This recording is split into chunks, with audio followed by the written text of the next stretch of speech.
وقبل ما بيهل علينا شهر رمضان بتتزين الشوارع وبتبقى زينة وفانوس رمضان مظهر من أهم مظاهر بهجة المصريين وفرحتهم بقدوم الشهر الكريم.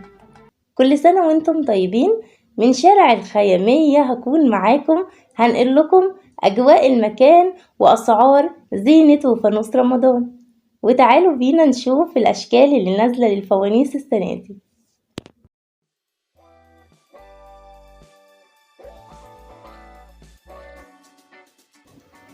لو نزلت تتمشى في أي مكان هتلاقي أجواء رمضان في كل مكان وفي كل شارع، ولكن في الخيامية هي مش بس مخصصة للسجاد ومفروشات الهاند ميد الجميلة المصنوعة من فن الخيامية، الفن الجميل اللي توارثه المصري من جيل ورا جيل، ولكن كمان هناك ديكورات.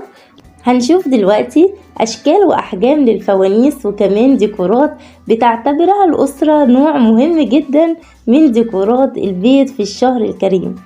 أسعار الفوانيس هناك مميزة جدا عن أي مكان تاني، فلو حابين تجيبوا الفوانيس فأنصحكم تنزلوا الخيامية. هناك الأسعار مميزة جدا زي ما قلتلكم، وأسعارها بتبدأ من 35 جنيه ده فانوس الخيامية لحد 120 جنيه على حسب الحجم. وكمان في فوانيس مصنوعة من الأركد الخشب، كمان فوانيس الصاج، والفوانيس اللي أنا شخصيا بحبها قوي الفانوس اللي بشمعة، كمان هتلاقوا سعره حلو قوي من 25 جنيه بس لحد 250 اللي هو أكبر واحد في فوانيس الصاج. هتشوفوا بقى أشكال تاني هناك بيحبها الأطفال زي عربية الفول وفنانيس كمان هناك والأشكال الكرتونية، كل ده هناك في الخيامية.